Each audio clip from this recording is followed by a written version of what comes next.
Greetings, family. I've been meaning to record this for a minute.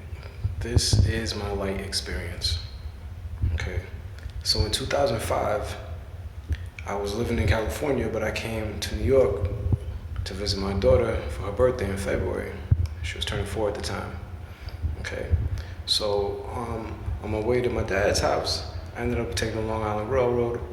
Ended up meeting this shorty. And she ends up working at, she actually worked at a bar, and what I later found out to be Hell's Kitchen. So she invited me to the bar, you know what I mean? At the time, I wasn't really much of a drinker. Still not, I don't drink at all now, but especially after this situation. So I ended up going to her bar, right, one night. She invited me out. So I went to the bar, and I ended up getting mad drunk. I mean, like, she worked there. She was a bartender, so she was giving me free drinks, free shots, you know what I'm saying? And mind you, I hadn't eaten at all that night. And, you know, back in the day when I used to drink, I would get, you know, mad nice on the pool table. So I ended up doing my thing on the pool table, you know what I mean? I'm doing all these bank shots, all these crazy shots behind my back and all this stuff. And everybody's buying me drinks, like, yo, this kid's nice, da-da-da. So I'm getting shots from them, you know what I mean? Man, I went back to the bar and I felt like the man for like 2 seconds. After that, oh my gosh, yo, I went to the bathroom. I couldn't even make it to the bathroom, man. I projectile vomited like it was a movie, bro. It was crazy. And I just hit like the whole bathroom. There was only one bathroom in the whole spot too. It was crazy. Man, I felt so bad, yo, but I couldn't help it, man. Everything was coming out of me, man. Like my lungs and everything, like it was crazy. And so I went back to the bar after I like kind of got cleaned up a little bit, you know what I mean? And the bartender was like, yo, you want me to get you a cab ride? I was like, man, my whole pride came on. And I was like, nah, I'm good, you know? And I had worn my pea coat to the spot. And mind you, it was cold outside, like freezing. It was snow, it was like in the middle of a blizzard type of thing. And I went to go get my coat because they had some hooks in the back or whatever. I hung up my nice pea coat, you know them sailor coats, you know what I mean? Them Navy coats and pea coats back in the day. It was fly, man. You know, and I went back there to get it, and it was gone. Somebody G'd my shit. Like, yo, what the fuck? This a white bar. Ain't nobody supposed to be, you know what I'm saying? That's the way they train us, you know what I'm saying? You go to a white establishment, you all good, you put your coat in the back, ain't no coat check, you Gucci, right? Not here, man. My shit got stolen, I ain't gonna lie. I went outside, it was freezing. I started trying to make my way back to my pops, you know what I mean? Trying to get on the train or whatever. And so I'm like sauced up, man, like throwing up the whole walk to the train station, like Erling, you know what I mean? I should have just taken a cab in hindsight, but I just didn't, whatever. So I ended up getting to one of the trains that was supposed to link me to Long Island Road to get me back to Pops or whatever. So I'm like throwing up on the train, and mind you, this is like Monday morning, because it was Sunday night when I went there. It's Monday morning, it's rush hour. I felt so bad. I was Erling all over the train.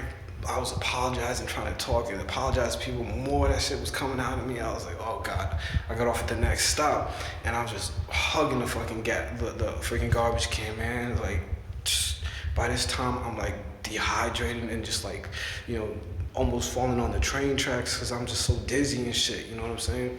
So I don't know how, it was only by grace of God I made it to like Jamaica Station, and it's an outdoor station, so I'm like freezing, sitting on the freaking bench waiting for the Long Island Railroad, and I just remember like these 2 cops coming up to me like, yo, you okay? You okay? I couldn't even talk, man. I couldn't even like function. And they was like, yo, we gotta take you to the hospital, you know what I mean? So they called the ambulance. I must have blacked out because I just remember like them putting me on the gurney and just wheeling me to the ambulance, and then that was it. I don't remember getting to the hospital. Next thing I know, my eyes was open and they rushing me down the hallway, and I look up, I see this pretty Boricua, like Spanish nurse, right? And she's looking down at me like, yo, while they pushing me, like, yo, I bet his eyes would be so beautiful if they wasn't so bloodshot. And that's when I passed out. I was out. Next thing I know, I'm in the bed in my own room, like hooked up to the IV and everything. And then I couldn't even control it, bro. I just like started floating up out of myself. I was alone in my own room, and I saw myself on the bed, bro, and I couldn't even stop it. I just kept floating up. I went through the ceiling. I went through and then I started going through space and time, and everything was crazy. I saw mad planets and I saw mad universes. That's how I know it's a multiverse, man. And I just kept rising until I got to that bright light everybody's always talking about. You know what I mean? And I went into the light and I was surrounded by it. It's the most cleanest, beautiful, just light all around you, but it don't hurt your eyes. It's bright but it don't hurt your eyes, you know what I'm saying? And I could hear all these people talking. I couldn't see them, all I saw was light around me, but I could hear them. It was men and women talking at the same time. And I could not make out what they were saying because they were just all talking at the same time. And then all of a sudden, they just stopped talking. Like they realized I was there. And then I just heard one voice. One voice spoke to me. And I knew it was God. It was through my whole being. I just knew. And I was just like, I don't believe in death. I always believe in soul recycling. That's just my thing. I believe like after you pass on, you don't just die. You like your spirit goes elsewhere. You know what I'm saying? It goes to heaven, wherever, to the next realm, to the next life, whatever.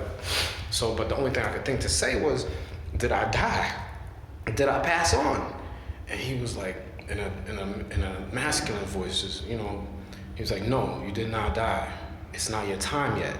I'm gonna heal you and I'm gonna send you back. But before I do, I gotta send you back with this message I want you to share with the world. And then he said, everyone has their own door to me, all right? Man started wars in my name, wars that I did not condone because of religious persecution. And he said, I created every single tongue on this planet and beyond. I knew how everyone would want to worship me. But people focused on the messenger more than the message, which is that we are all one. We come from the same source and we ought to love one another. He said, you could go through Jesus, Buddha, Muhammad, Hindi, Haile Selassie. He said you could go through a unicorn.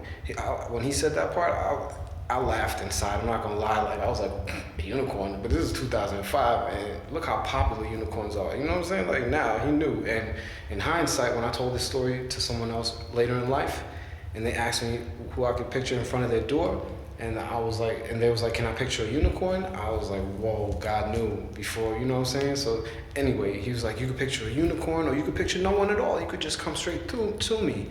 Everyone has their own door, and in front of that door is whoever you deem to be your savior. All right. Now you can get to him. You can pray to whoever to get to him, or you can just come straight to him. Okay. And then, real quick, before he even got into that part, he was telling me how much wars breaks his heart to see man warring against each other, especially in his name. And when he was saying that, it was like all this emotion just came over me. I could feel his hurt, and I started crying. You know what I mean? And that's when he was telling me, like, everyone has their own door to him. You can get to him through whoever, right? And in this lifetime, I've lived many lifetimes. I remember them all, most of them anyway. But in this lifetime, I'm Christian. You know what I mean? Another lifetime, I was Haile Selassie was my joint. Another lifetime, you know, it was Muhammad. You know what I mean? Another one, it was Buddha. But for this one, it's Christ. So he's like, picture Christ in front of your door and just give him a big hug. And whenever you're ready and you're done communing and he's done healing you with his love, he's going to open that door, and behind that door is where I'll be. And he said, I'm everywhere, but specifically in this room, I'm there to replenish your spirit. And then he told me to just breathe him in. Just breathe, take a deep breath. And as soon as I did, I saw this light